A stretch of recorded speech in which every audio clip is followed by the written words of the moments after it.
There's a moment in life that divides everything into before and after. Most people mark it with weddings, births, graduations, the kind of milestones that come wrapped in celebration. For me, it wasn't anything like that. My before and after came on a cold February night, under the glare of surgical lights, when I took my last breath, only to find out that death wasn't the end. My name is Dr. Hannah Jones. I was, or I suppose I still am, an atheist. At least I was before that night, before everything I thought I knew about reality shattered like glass against concrete. I've spent my entire adult life dismissing religion as a fairy tale, a comforting bedtime story people tell themselves to soften the terror of oblivion. Faith, I believed, was a crutch for those too weak to accept the truth, that we are nothing more than biological machines, electrical impulses firing in a soft mass of grey matter. I had built my career on this certainty. I was a professor of evolutionary biology, a scientist to my core. My world was one of peer-reviewed studies and cold, hard evidence. I'd published papers dismantling creationist theories. And I was the kind of person who scoffed when someone said, "Everything happens for a reason." No, things happen because of cause and effect, genetics, and probability. And yet, for all my certainty, I never expected to find myself questioning everything, not in the way that I did that night at St. Mary's Hospital. Let me back up. I was 34, healthy, or so I thought. Then came the headaches. At first, they were just mild annoyances, the kind you blame on too much screen time or not enough water. But then they became something else, sharp, splitting pain that radiated behind my eyes, turning even the soft glow of my laptop screen into an unbearable glare. My vision blurred at random, black spots flickering like shadows in my peripheral vision. Still, I pushed through. I had lectures to give, research to oversee, papers to publish. It wasn't until the memory lapses started, forgetting where I parked my car, struggling to recall a student's name mid-conversation, that I began to worry. The seizure happened in the middle of a lecture on natural selection. I remember standing at the podium, explaining how nature has a way of weeding out the weak, when suddenly the words stopped making sense. The room tilted. My body felt foreign, unsteady, like I was trapped inside it rather than in control. And then, nothing. I woke up in the hospital with my husband, Mark, sitting beside me, his fingers locked tightly around mine. His eyes were red-rimmed, his usual confidence worn thin by something heavier than exhaustion. That was the moment I knew. This wasn't just stress. This wasn't something I could wave off. The scans confirmed it. A tumor, golf ball sized, frontal lobe. The doctor's voice was calm, measured, but I barely registered the words beyond. "We need to operate immediately." Mark squeezed my hand. 7 years of marriage, and I had never seen him cry, not even when his father died. But as the doctor left the room, I watched silent tears slide down his face. "I'll be fine," I told him, forcing a smile I didn't feel. "The survival rate is high. I'll be back to arguing with you about getting a dog in no time." We both knew I was lying, because despite my unwavering belief that death was the end, I was terrified. Not of the pain, not even of dying itself, but of nothingness. What if there was truly nothing after this?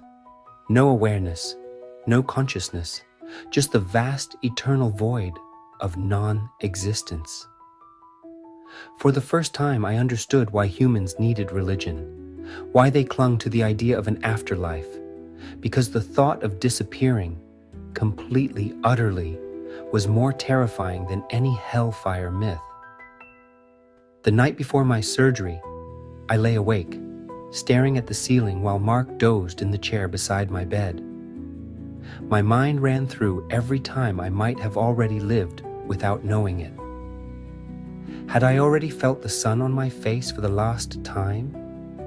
Had I already heard Mark's laugh, tasted morning coffee, watched the seasons shift outside my office window for the last time? Would I ever see my students graduate? Finish my research? Would I ever know if there was more to existence than this fleeting moment in an indifferent universe? The next evening, they wheeled me into the operating room. The fluorescent lights above me burned bright, sterile. I turned my head slightly, catching a glimpse of my reflection in the polished surface of a medical cart. Pale skin, tired eyes, the sharp contrast of my dark hair against the white pillow beneath my head. This is the last time I'll see myself, I thought, with an eerie kind of detachment. A warm hand pressed against mine. The anesthesiologist. Count backward from 10, Dr. Jones. I nodded, swallowing the lump in my throat. 10. The room wavered. 9. The world blurred. 8. I felt myself slipping, like the current of sleep pulling me under. 7. 6.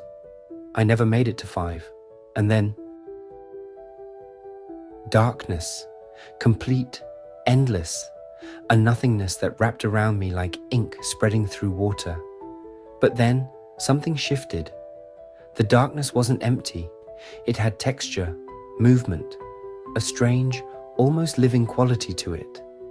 I became aware of something peeling away, some heaviness lifting off of me, like a weight I hadn't realized I was carrying. I wasn't in my body anymore. There was no pain, no fear, just lightness. I was more myself than I had ever been. Every thought, every sensation, every moment of my existence clear, present, vibrant. It was as if I had been asleep my entire life and was only now waking up. And then the darkness transformed. A swirling grey mist curled around me, thick and endless, shifting like the tide. And somewhere beyond it, something was waiting. Something that would change everything I had ever believed. Because I wasn't alone. The entirety of our shared history unfolded within me. Every childhood visit to their house, the scent of cinnamon and old books that clung to my grandmother's apron, the way my grandfather's calloused fingers had once held mine as he guided me through my first attempts at writing. It was all there, not as a recollection, but as a living, breathing reality. Tears welled in my eyes, except I realized they weren't really tears. There was no need for them here, no heaviness, no sadness, only the purest form of reunion. My grandmother's hands, soft and luminous, cradled my face with a tenderness that felt eternal. "You're home, sweetheart," she said, her voice reverberating within me like a melody I'd long forgotten. Home. That word sent ripples through me. How could I be home? This wasn't the world I knew, and yet it felt more familiar than the life I had just left behind. "I don't understand," I admitted, though my voice was more of a thought, a pulse of energy that carried my bewilderment into the space between us. I was in surgery. I was dying. This can't be real. It goes against everything I know, everything I've studied. My grandfather chuckled. And yet here you are. It was undeniable. I was here, standing on this radiant hillside, my form composed of light, feeling more alive than I ever had in my earthly body. "But how?" I pressed. "If this is real, then what is life? What is death? What about science?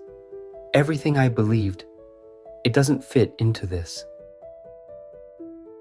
Grandma Ruth smiled, and in that simple expression, I felt the weight of my questions ease, as though understanding didn't need to be wrestled into submission, but rather allowed to settle naturally. Science was never wrong, dear one, she said. It simply never had the whole picture. My mind reeled. Could that be true?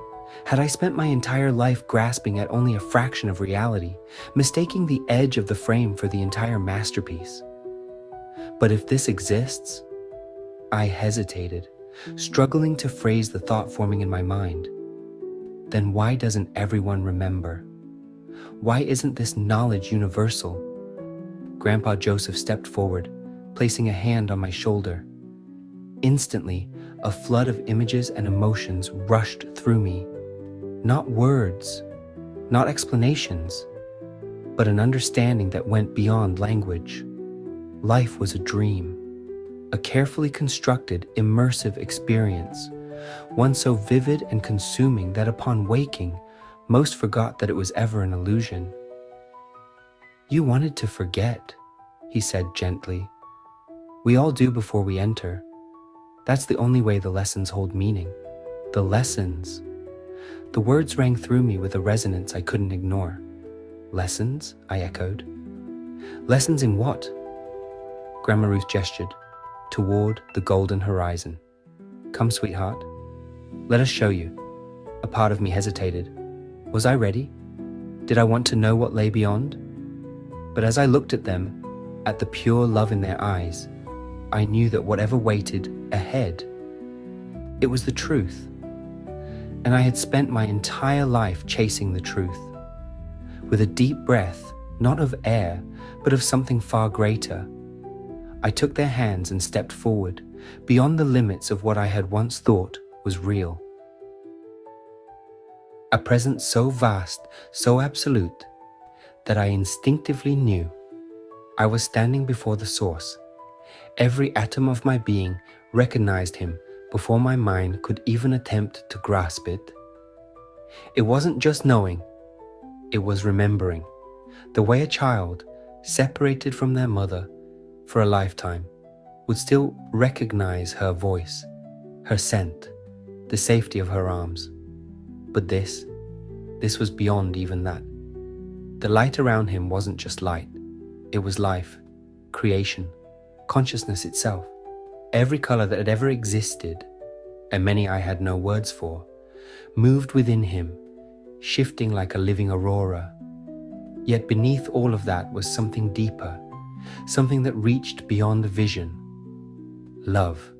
Not love as I had known it on earth, not affection, not attachment, not even the overwhelming force I had felt from my grandparents. This was different. This was pure love, the very essence of existence itself. It wasn't just radiating from him, it was him. I fell to my knees, not because I was compelled, not because of submission or worship, but because I was undone. Every part of me that had once scoffed at the idea of divinity, that had taken pride in dismissing faith as a weakness, was now face to face with something beyond science, beyond reason, beyond all human comprehension. And yet, there was no judgment, no accusation, only joy. I felt his laughter before I heard it, warm and rich like the first rays of sunlight coming through an endless night. It filled the space around me, within me, vibrating through my very essence. Hannah, the voice spoke, not with sound, but with meaning, with recognition.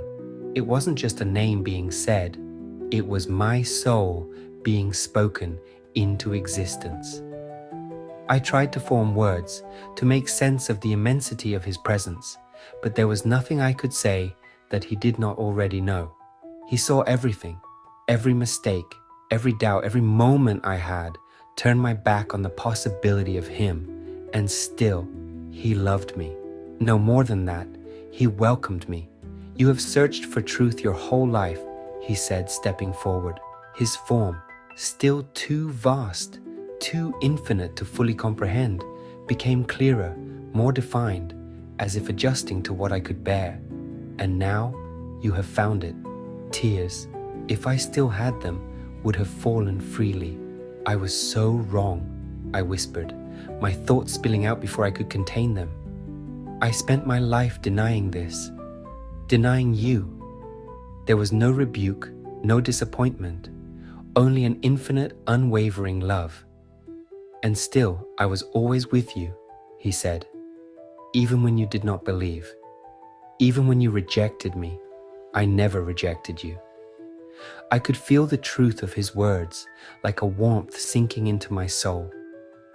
Every moment of my life played out before me, not as judgment, not as condemnation, but as understanding. He had been there all along, in the moments of joy, in the moments of sorrow, in every breath, every heartbeat. But I spent my life arguing against you, I confessed. I denied everything that led to this moment. His light seemed to embrace me. And now, you know, the simplicity of that statement carried a weight that shattered the last remnants of my doubt. Yes, now I knew, and knowing changed everything. I don't know how long I knelt there, basking in his presence, feeling the depth of his love. Time didn't exist in the way I had once understood, but eventually a knowing settled into me, a gentle realization that this moment was not an ending, but a beginning. There was more to understand, more to see. Come, Hannah, he said, reaching out a hand that was both light and form. Let me show you. And as I took his hand, the universe unfolded before me. He radiated authority and power beyond comprehension. Yet, within that immeasurable presence was a tenderness so profound, so intimate, that it unraveled me completely. I had never known anything like it. Not in life, not even in the deepest moments of love I had ever experienced. It was as if every kindness, every act of compassion, every warm embrace I had ever received had only been a shadow of what I was feeling now. His face, it was impossible to describe. He held both ancient wisdom and youthful joy, a paradox of eternal age and untainted innocence. He was not old in the way time wears a person down, nor was he young in the way youth lacks understanding. He was both, beyond both. His eyes were just beautiful. They held every color, every possibility, every answer to every question I had never thought to ask. Looking into them, I understood in an instant that he had always known me. Every version of me, the rebellious child, the curious student, the skeptical scientist, the defiant atheist. He had watched it all, loved through it all, never turning away, even when I had. I knew, without being told, that I was standing before Jesus Christ. My grandparents took a step back, their expressions filled with reverence and joy. It was not submission, not fear, but a recognition of something so profoundly sacred that even souls in this luminous place gave way to his presence. And then he spoke, Hannah, my name, just my name. Yet the way he said it, it was as if he was speaking the deepest, truest version of me into existence. It wasn't just a name. It was my identity, my purpose, the very essence of who I was meant to be. The sound of his voice, or rather, the experience of it, undid me. It was not just heard, but felt, like music that played on the strings of my soul. There was no judgment in it, no reprimand, only recognition. And suddenly, I felt stripped bare. All my years of skepticism, every carefully crafted argument against faith, all my relentless pursuit of science as the only valid path to truth. None of it mattered anymore. Not because I had been forced to abandon it, but because in the presence of him, those things simply became irrelevant. I had spent my life priding myself on intellect, on logic, on dismissing anything that could not be measured or quantified. Yet here I was, standing before the very being I had denied, and all I felt was peace. Not shame, not guilt, but an acceptance so complete, so overwhelming, that it left me breathless. And more than anything, I felt known. Completely, utterly. Every dark thought, every failure, every moment of arrogance and self-righteousness, I knew he had seen it all. Not just the things I had done, but the reasons behind them. The fears and wounds I had never dared to admit, even to myself. There was nowhere to hide, and yet there was no need to hide. Because even with all of that laid bare, even with all my flaws and doubts exposed, I was still loved. Not the kind of love I had known on earth, not even the fierce devotion of my husband, or the unconditional love of my grandparents. This love was something else entirely. It was not a feeling, not an emotion. It was a force, an unshakable living energy that was him. It surrounded me, filled me, wove itself into the very fabric of my being. The weight of it brought me to my knees. Tears, if I still had them, would have fallen freely. Instead, what escaped my lips was a single word, the only one I could manage. Lord. It felt foreign on my tongue, and yet, somehow, completely right. I lowered my gaze, unable to look at him. I didn't believe in you, I admitted, my voice shaking. I argued against you. He smiled then, a smile that was like the dawn breaking after the longest, darkest night. I know, Hannah, he said, and there was no condemnation in it, only love. I was there, listening, loving you through it all. The depth of that statement crashed over me.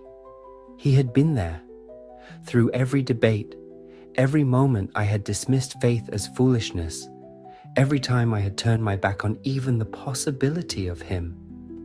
And he had never turned his back on me. A sob rose in my throat, and I lowered my head, shaking with the weight of it all. How can you welcome me? I whispered. I've spent my life turning people away from you. I felt him move closer, and then gently he lifted my chin. His touch sent waves of warmth through me. Not warmth like heat, but something deeper, something healing. Because you are mine, he said simply. The words struck something deep within me, something I hadn't even known was there. Because before you were formed, I knew you. Because my love for you doesn't depend on your belief in me. And then I saw them, his hands, scarred, marked, wounds that should have been grotesque, but instead radiated something that took my breath away. They were not wounds of pain, but of victory. They did not tell a story of suffering, but of love. And I felt it, in a way I couldn't explain. I knew what those scars meant. They were for me, for all of us. They were proof, not of death, but of life, of a love so vast, so all-encompassing, that it had endured the unthinkable. I could hardly breathe. I don't understand, I whispered. He extended his hand toward me.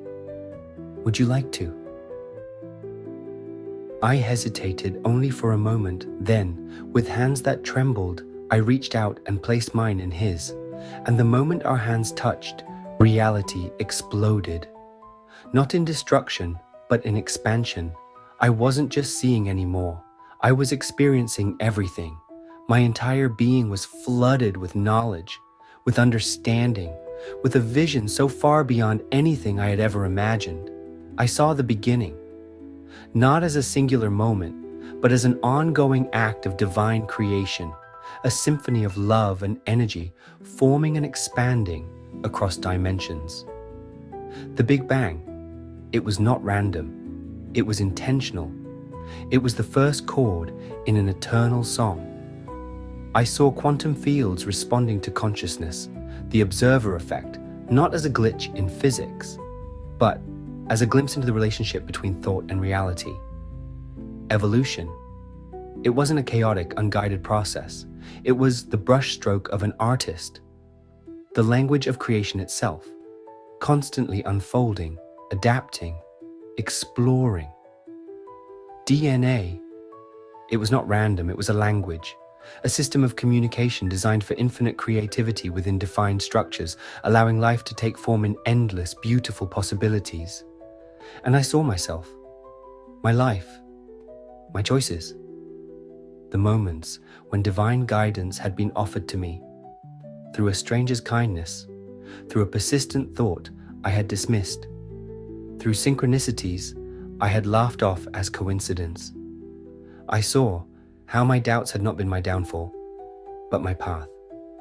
How every question, every challenge I had made to faith had been leading me here. I was so wrong, I whispered, overwhelmed, so blind. Jesus squeezed my hand gently, his voice full of love. And yet, here you are. I looked at him, and for the first time in my existence, I truly saw. And then, with a love that embraced every part of me, he spoke the words that would change everything. Go back, Hannah. Tell them.